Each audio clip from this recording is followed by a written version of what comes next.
Welcome to the Three Martini Lunch. Grab a stool next to Greg Corombos of Radio America and Jim Garrity of National Review. Three Martinis coming up.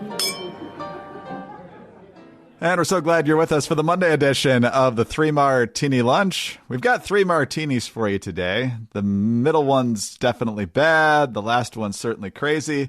This one's mostly bad that we're going to start off with, but there is a sliver of good news here, and that is the now 4-day-old and counting saga of South Dakota Governor Kristi Noem, who is reportedly in the running to be Trump's running mate. She's got a book coming out, which I assume was part of the effort to burnish her image, since not a lot of Americans paid super close attention to South Dakota politics. But I think she is proud of her handling of COVID and keeping the state open for the most part. But there's, let's just say, other things in her record that make her a very questionable choice even before all this happened. But in this book, she tells the story of a dog named Cricket that she had, 20 years ago or so. And Cricket didn't turn out to be a good hunting dog. There may or may not have been incidents nipping at people or other animals on the farm. And anyway, it ends up like a Sopranos episode where Cricket gets taken out to the gravel pit and shot in the back of the head. And so Kristi Noem admits killing her dog. And so the firestorm that then engulfs politics from a bipartisan perspective is an intense inferno of criticism. And she should be getting criticism. And her decision to double down yesterday on Twitter, basically turning into a promo for people to read the book about all the tough decisions she had to make in her life. I don't know who her political consultant is, but that wasn't good. So there seem to be few things that are uniting Americans across the political aisle these days, but contempt for Kristi Noem seems to be one of them. The good news here is that this will almost certainly doom her vice presidential chances, which I think she never should have been in the running anyway, due to a number of poor decisions, including flaking out on protecting girls and women in sports. And then, of course, what seems to be relatively detailed reports of her affair with Trump figure Corey Lewandowski. So those alone should have been more than enough to scrub her from the vice presidential sweepstakes. This, I assume, will do it because of the blowback they're getting now. So, Jim, what do you make of this whole saga? Well, first of all, Greg, when you say who would be dumb enough to tell her to put this story in her autobiography and put it out there, who would be enough of a clod to think this makes her look good? Maybe Corey Lewandowski. I mean, for a long time on this podcast and all kinds of casual conversation, when trying to imagine the worst scandal imaginable, we would come up with it. Well, unless they find him, that he killed a puppy or something, he's going to be fine. And of course, she's literally done this. If she thinks the spin is going to help, as they say in the South, that dog won't hunt or do much of anything. But you know who's feeling really, really relieved right now, Greg? Who's that? Major over at the Biden White House. Can we get something in between gnawing the face off of Secret Service agents and we're going to shoot the dog if it's not a good hunting dog and eats at a chicken? I mean, Greg, all of us eat chicken. I can't get that mad at a dog for trying to eat it. Not barbecuing it. Okay, maybe that's a little bit of a criticism for a dog. No, I think you were correct that Kristi Noem. I got a lot more jokes, but I'm gonna hold off here. Otherwise, this podcast will never end. She was not a top tier option. Obviously, nobody worries about the key swing state of South Dakota. It's only got a handful of electoral votes. I don't think she's well known. And I think where she is known, like on the trans issues, she backed down. And if you're going to represent a state like South Dakota, you really need to have a solid red. You need a good excuse for when you have it. Maybe you're easy on agricultural subsidies or something. There's a maybe you want to increase exports of your agricultural products to China or something. But beyond that, not standing the whole line on that. I don't think. I just think there's a lot of better options out there for Trump. And so if this does it, great. I do think it's kind of interesting that all the previous policy issues aren't going to do it. But I'm also not surprised because, America's got a lot of dog owners. Lots of Americans have had a dog that was probably difficult at one point or another. And, usually it's just piddling on the carpet. But if you've got something a lot more serious, even if it's more serious, the idea of executing an animal, I think to a pet, to most Americans, just makes their skin crawl. And the idea that, one, she did this. Two, felt like this was some sort of... You almost wonder, Mike Pence wouldn't do what needed to be done, Mr. President. But me, I will shoot a puppy for you. That's, on Fifth Avenue if need be. I wonder if that was the thinking going on here, which is a really terrible way of thinking. I don't think it's going to impress Trump. I don't think Trump is, he may not be a particularly warm and fuzzy dog person, but I don't think he's pro-dog execution either. This isn't, Canine Soleimani or something like that. Trump's like, he failed like a dog, or he begged like a dog, or something like that. It's usually his. But he's not. And then I executed the dog. Yes. That's never the end of the story in terms of that. So yes, I think her national ambitions are basically done here. The part that's frustrating to me, and I had this same feeling back during the whole Michael Vick saga, which I would argue is far worse than what Kristi Noem has done, given the serial nature of his offenses back at that time. He actually spent time in prison. Is the visceral reaction. I understand people love their dogs, and I realize that cruelty to animals is often sometimes a precursor to severe cruelty to people, which the whole progression of that logic suggests that human life, as much as you love your pets, is more important than canine life. Some people may disagree with that. I understand. But the intensity of this for day after day after day, I understand people getting their visceral feelings out. But do we get this for child sex trafficking that's ramping up at the border? Do we get it for abortion, which is actually the taking of human lives by the hundreds of thousands, many hundreds of thousands every year? And I've seen the reactions on social media where people say, well, you can hate both. Just because I hate abortion doesn't mean I can't be angry at this. That's true. That's true. But where's your 4 days of absolute unbridled rage when something like that happens? It's a question I think we need to answer. I'm not trying to take away from what Kristi Noem is enduring here. I think she deserves a lot of it, but I'd like to see some equal outrage for some of these other things. If only Americans could have Uyghurs as pets, or Ukrainians, or Israelis, or any of these people who are straight up murdered, then that'll get people. Look, I don't begrudge anyone for being outraged by this kind of story. And by the way, I'd be even angrier if Kristi Noem had said she'd executed a fetus, or a Uyghur, or an Israeli, or a Ukrainian, or any of those. But no, you make a very good point. I think.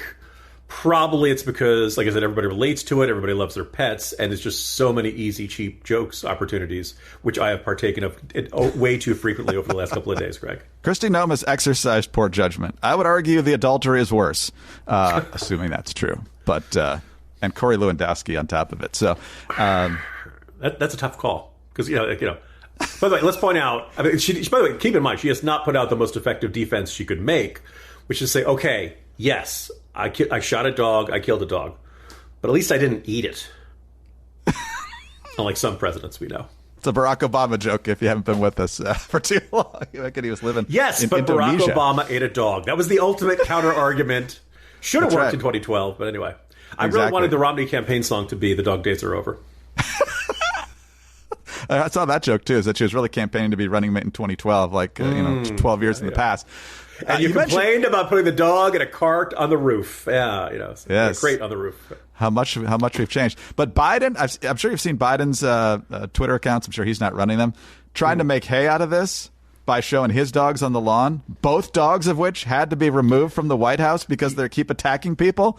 Talk about not training your pets. Yeah, he didn't kill him, but Biden looks happy in the picture, but you can actually see the body parts of the Secret Service agents behind him in all the blood. So this is Major General and Cujo, I believe, was the third dog.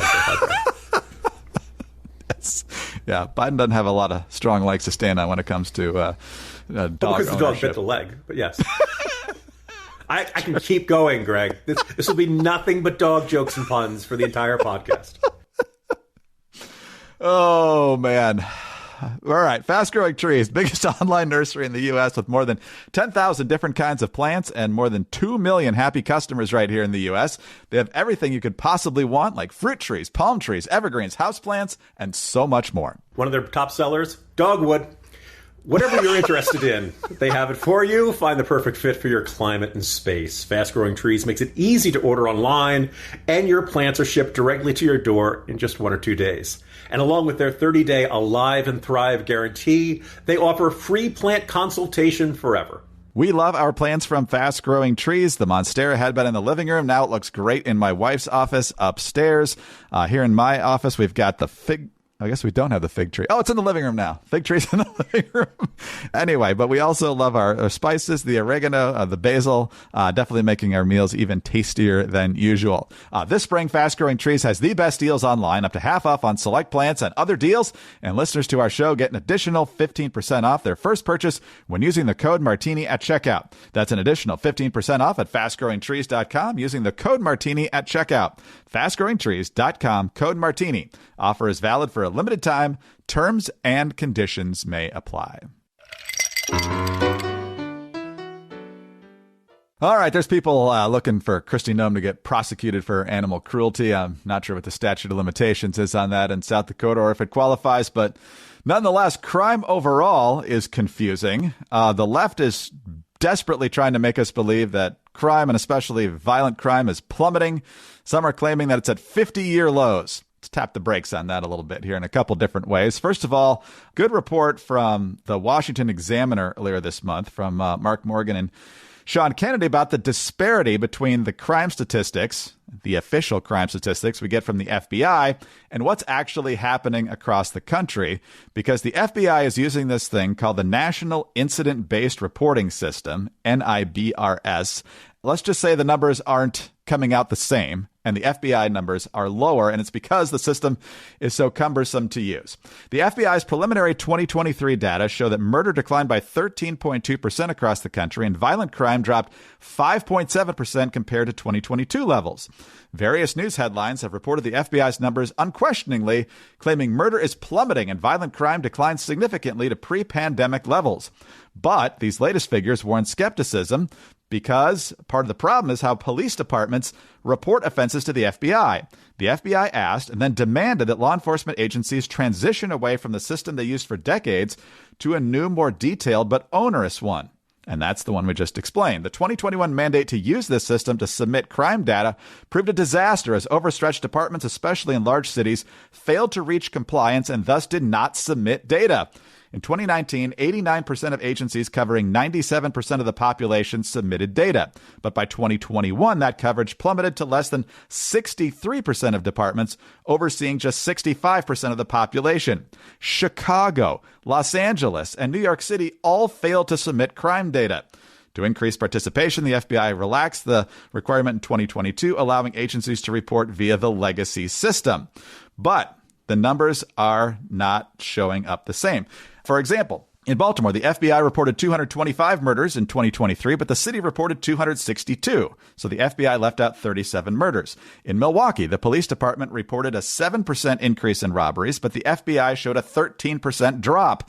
Nashville's own data tallied more than 6,900 aggravated assaults in 2023, but the FBI counted only 5,941, leaving almost 1,000 of those offenses missing. And so this whole narrative came up on Megyn Kelly's podcast. I know you've been a guest there a number of times. She had Heather McDonald on, who studies crime a lot with the Manhattan Institution.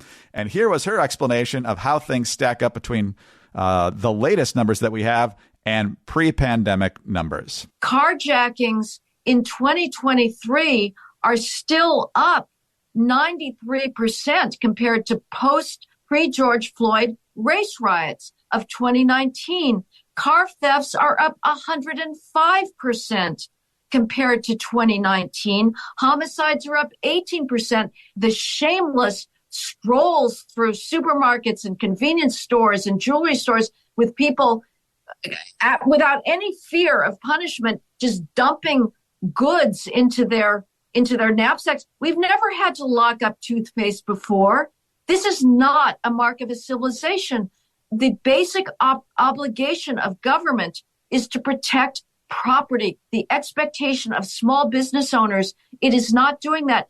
This is a crime wave that is completely voluntary. Yeah, well said. And of course, you got these far-left prosecutors in some of these places who just have this revolving door. They arrest them, they let them back out. Oftentimes, charges not even filed. And so the numbers get possibly skewed even more. So, Jim, what do you make of this nonsense? All right. To use one of my cliches, there's a lot to unpack here. Because I want to begin with a pattern, right? Probably one of the biggest embarrassments to the U.S. federal government over the last 2 decades, was healthcare.gov, where President Obama stood out there in the White House and told Americans to go use a website that was not working, and that no matter how you plugged in the information, no matter how it was never going to process it correctly, right? That same contractor that built healthcare.gov was then put in charge of overhauling the U.S. federal government system for financial aid and student loans. Which if you know anyone who's applied to college this year, it's completely screwed up. Nobody knows how much financial aid they're getting. Nobody knows when they're going to get any answers on how much financial aid they're getting. This is often kind of important to a kid who's trying to figure out which school do I want to go to or something. And the message from the Department of Education is, we're working on it. We'll let you know when it's fixed. But until then, you're on your own. Good luck, kid. Now, I point that out, and then I'm just going to say, right here in my hand, someone driving my car in my household, not my offspring, that narrows it down, drove my car, made a right on red, and says they went through a red light. Now, here's the thing. It's a right on red. You're allowed to do this. The sign says, right on red except when pedestrians present. Do you see any pedestrians in that picture? No, but anyway. So I go online, do I want to spend the whole day going to court and fight about it, or do I want to, just pay the fine? I go there, plug in the citation number, the PIN number, system does not register. I cannot pay this thing online for the life of me. All right. Way to go, Fairfax County Police. Maybe it's a temporary glitch, but I'm just going to. So you see this recurring pattern in which the government has these really important systems that don't friggin' work, which is kind of the whole point of them. And their answer is going to be, I need more money, right? So I look at this and every time the government accuses you of a crime, they take tons of paperwork. Why is this so hard? Why does these localities, you would think, here's our database, let's plug it in over here. If you have to re-enter it, you shouldn't be magically losing 30 murders in the process. That does not, it's very hard to explain that as a innocent mistake. Is somebody mistranscribing numbers or something? Is this not important enough for the government to know how many crimes are going on? That seems like a really big deal. I would also point out, by the way, this is only measuring reported crime. Obviously, you hear about cities where there's a lot of crime. People say that I've had my bicycle stolen 10 times. After a while, you file a police report for stolen property. It never gets recovered. As far as you know, it never even gets investigated. People fall out of the habit of reporting the crimes. It just doesn't feel like it's worth anything. What Heather McDonald said was extremely spot on. I've also been struck by something I remember reading in a Peggy Noonan column, probably it was about a year ago, where she pointed out, you think back to the crime wave of the crime in the 1980s. If you're in the New York City area, you knew, don't go into Central Park after dark. Now, we that was bad, but the idea was there were certain times and places you could be where you, the innocent citizen, could try to improve the odds. When you hear about crazy homeless people shoving people onto subway tracks, there's nothing you can do about that. The type of crime is more frightening. It's more random. It's more everyone hates getting mugged and losing their wallet. But you'll take that versus getting raped, getting killed, getting assaulted. Those are much, much worse. You watch the video of the people who are attacking Orthodox Jews, people who are attacking Asians, just random crimes by some angry, young punk. That's really bad. And when they say this comparison of, it's down, 2% from last year, I prefer that to the alternative, but that's really not a significant improvement. And if you want to say, actually by historical standards, crime is down. Okay, great. We're not having the 1980s crack epidemic. Guys with Tech 9s driving around shooting each other. Great. We're down from that. If you're down from the all-time low, that's still. It's kind of like when the 9.1% inflation would go down 1%, and Biden was ready to spike the football. There's this idea of any minute, tiny little improvement, and we have to. The problem's solved. No, it's not. Talk to anybody who lives in any of these cities. They'll tell you it's not. And you cannot gaslight people. You cannot Jedi mind trick people into believing that crime rates are lower than they actually are, because they're the ones living and experiencing it. It's like telling you inflation's solved.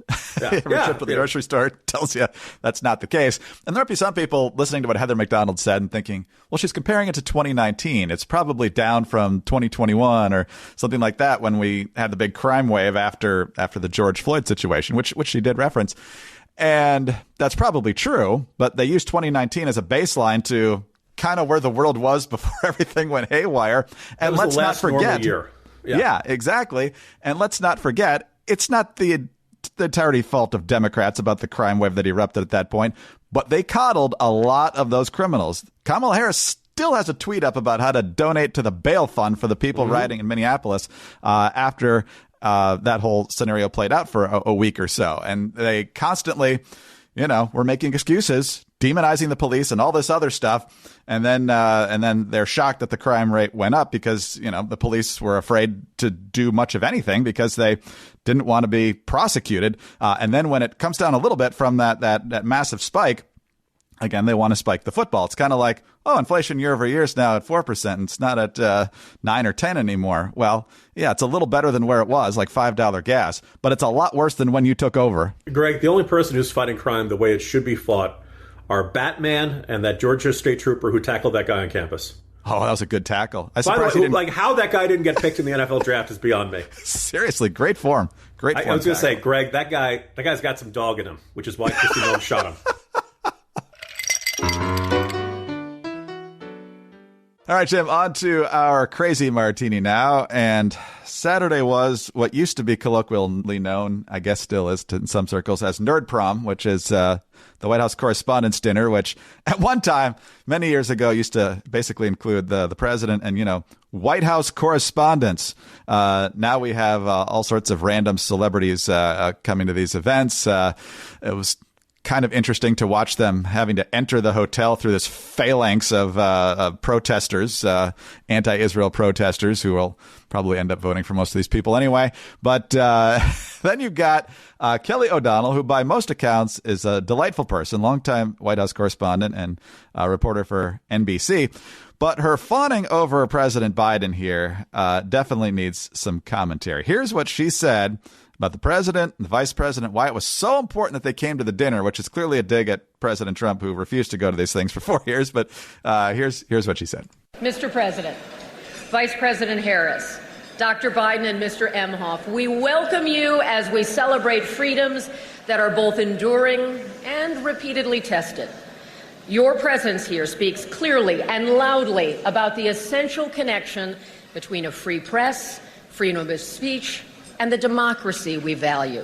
Praising Joe Biden for protecting free press and free speech is insane. We know about the efforts by the DHS and the FBI to stifle speech about elections, about COVID, and about some other things in 2021, basically before Elon Musk took over Twitter and hired the Twitter Files reporters to expose these things, efforts to either stifle or completely block down these accounts. We see that Joe Biden, anytime he's sitting in the Oval Office with a foreign leader, gets to mumble through his statement. And the second there's a question, hey, got to get out. Thank you. Got to leave. And now we even have reports that we can't even get footage of Biden walking awkwardly across the South Lawn because it makes him look old. So now he's got to be surrounded by a phalanx of aides trying to obscure the video of that. So the idea that these people are committed to cooperation and working with a free and open press is pretty weak. Greg, there are events. I think it was, Biden was at some of it got rained out and Biden went inside and the pool reporters were not allowed in where Biden was.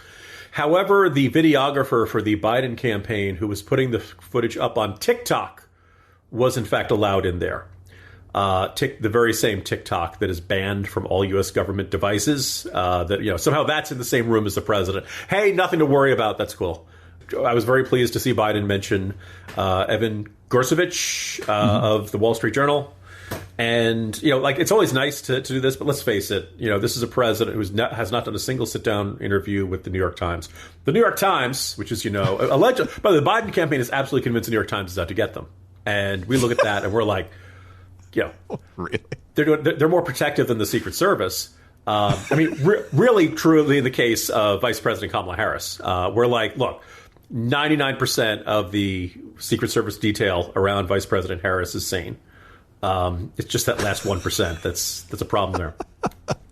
But look, this is a president who has never sat down doesn't do sit-down interviews with much of anybody anymore. Certainly doesn't do. I don't think he's done it with the Post, Wall Street Journal, any of the big newspapers. But he has done Smartless with Jason Bateman and Will Arnett and Sean Hayes, I want to say is the third one. The three. Look, these are funny guys, and I have no problem talking to them for Hollywood. But he sat down with them twice. All right, not just once, twice. And one was a joint interview with Barack Obama and Bill Clinton. Meet the Press doesn't get 3 U.S. presidents at one time, right? Biden sat down with Jimmy Kimmel and immediately started writing, hey, you notice how many interracial couples you see and commercials these days? He doesn't do these sit-down interviews anymore because he can't. the time he did with George Stephanopoulos, right around the time of the Afghan pullout turning into a disaster. That was 4 or 5 days ago, man. And, and he's terrible at these. So in order to hide it, they give him these fluffy softball interviews. And as much as I'm sure Kelly O'Donnell wanted everybody to have a nice time at the night and maybe she felt like, look, maybe behind the scenes, the screaming bloody murderer. And if so, great. But acting like Joe Biden is this remarkable, great, look, Trump wildly outpaced him in terms of interviews. He does the Walking to Marine Force One interview, which, first of all, if you read the transcripts of them, they are sentence fragments. Yeah. They are, just as somebody's nailing, Biden down on what do you think of the anti-Semitic protests, and he comes out with this, I also, if you're not following, you don't know what's going on with the Palestinians, and then someone will yell, how about abortion? To get the president back on the topics that he likes. Thanks a lot, White House correspondent. So, this president is terrible in access, terrible for answering questions. Almost never does press conferences. As you mentioned, does 3 questions when he's meeting with a foreign leader, and then it's out of there. Sounds like he gets them in advance, or at least, now, by the way, I don't mind the White House saying, hey, what topic do you want to ask about? That strikes me as fair. The specific wording strikes me as going too far. If it was, I want to ask you about the economy. Okay, that's fine. Just, so the president has some sense of what he needs to be ready to talk about. Yeah, the idea that Joe Biden is some sort of hero of the First Amendment and remarkable for his access is absolutely absurd. And it does, the White House press corps does not do itself any favors by pretending otherwise, which I think says a lot about how they see their job these days. Exactly. The other sit down, he did one with Seth Meyers, which was a total fawning episode a couple weeks ago. Yeah, ice cream, because we got a peace deal coming tomorrow. It's right down the way to the ceasefire. Yeah, that didn't quite vanilla chocolate chip made it happen.